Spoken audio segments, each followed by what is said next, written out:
और आप जो वक्त मुझे दे उसके लिए धन्यवाद। Thank you. Shrimati Priyanka Chaturvedi ji, 4 minutes. Sir नमस्कार। सर, सियाचिन वॉर मेमोरियल पे माननीय कवि श्री माखनलाल चतुर्वेदी जी की एक कविता है जो कहती है, मुझे तोड़ लेना वनमाली, उस पथ पर देना तुम फेंक, मातृभूमि पर शीश चढ़ाने, जिस पथ पर जावे वीर अनेक। इन्हीं शब्दों को याद कर सियाचिन में हमारे जवान हों या शहीद कारगिल के सुरक्षा के समय पे हों या ऑपरेशन सिंदूर को लेकर हों या ऑपरेशन महादेव जो हुआ है, उन सबको याद कर नमन कर मैं उनकी शौर्य गाथा में उम्मीद करती हूं हमारा देश सदैव गाएगा। साथ ही साथ मैं उन सारे परिवारजनों को श्रद्धांजलि व्यक्त करना चाहूंगी जिनकी जाने वो पहलगाम में गई, आतंकी हमले में गई, पाकिस्तान स्पॉन्सर्ड आतंकी हमले में गई, और वो अभी भी उम्मीद कर रहे हैं कि हर तरीके से ऑपरेशन सिंदूर, जो कल खुद प्रधानमंत्री जी ने कहा कि ऑपरेशन सिंदूर अभी भी जारी है, उस ऑपरेशन सिंदूर के तहत उनको हर पैमाने पे न्याय मिलेगा और नापाक हरकतें जो पाकिस्तान से होती हैं उसको खत्म करने का काम हमारी वीर सेना करेगी।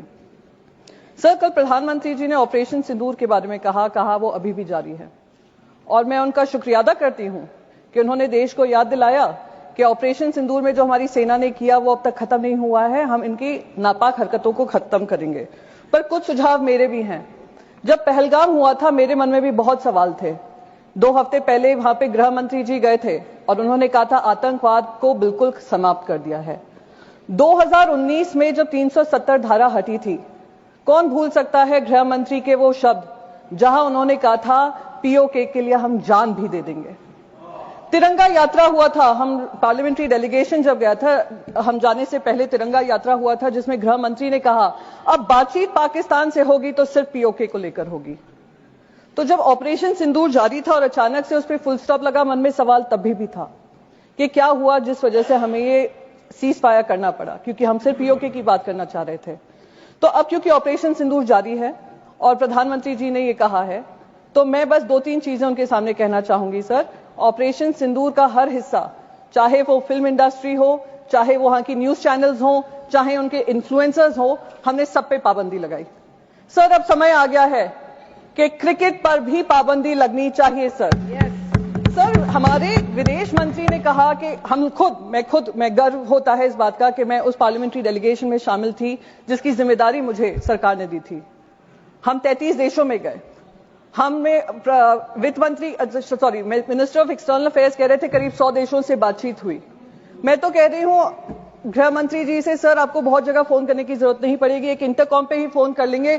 आईसीसी के चेयरमैन को अगर आप कह देंगे कि ये इंडिया पाकिस्तान मैच नहीं हो सकता तो नहीं होगा, ये हमारे ऑपरेशन सिंदूर की कामयाबी होगी। सर, हम जो 26 महिलाएं जो विधवा हुई वो उनके मुंह, हम उनके मुंह पे जाकर कहेंगे कि हमें वो इंडिया पाकिस्तान मैच खेलना है, हम पैसा कमाना चाहते हैं, पैसे के ऊपर आपका परिवार नहीं है।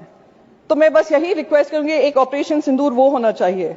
सर, ऑपरेशन सिंदूर में हमने पाकिस्तान को तो मुंह तोड़ जवाब दिया और उसका गर्व है, हम सबको गर्व है, विपक्ष को भी गर्व है क्योंकि विपक्ष आपके साथ खड़ा रहा। जिन लोगों को एंटी नेशनल कहा गया था 2014 से, उन्हीं ने देश का तिरंगा सबसे ऊपर लहराया विदेशों में जाकर।